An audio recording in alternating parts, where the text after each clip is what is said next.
David Autor is Professor of Economics at MIT, and I talked to him to help understand the immediate consequences of this shift. Technological change is certainly eliminating work and eliminating certain types of jobs, but it's creating jobs simultaneously. We estimate that 65% of work in 2018 is in jobs that didn't exist in 1940. So it's creating a lot of change. It's not eliminating work in net, but it's creating challenges.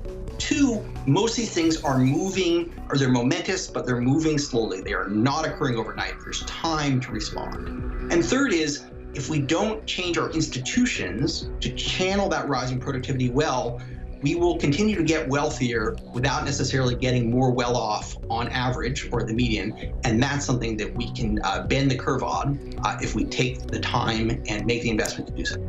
I think a light has been shone more starkly than ever as a result of the pandemic, and for many reasons, the desperation and the difficulty that people were in before the pandemic hit, but also now the impact of the acceleration in digitization, the likely acceleration in the use of automation, and all the technologies that you mentioned.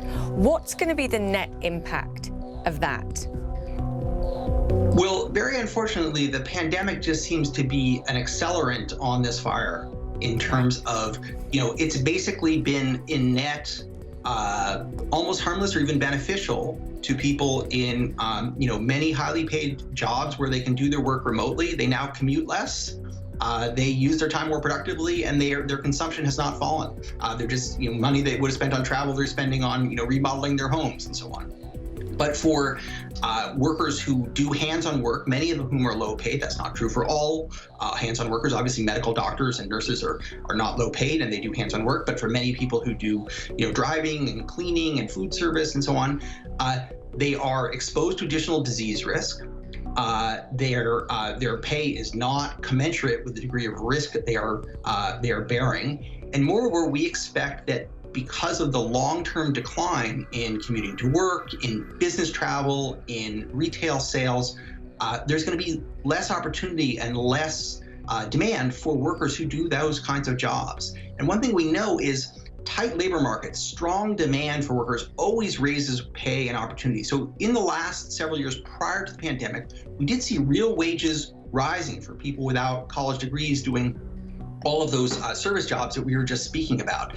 But now, unfortunately, I expect to see the reverse, that because demand is not going to rebound to completely in that type of work, again, because people aren't commuting to their offices and will not be nearly as much, because people won't be doing as much expensive business travel because they will just do it telepresently.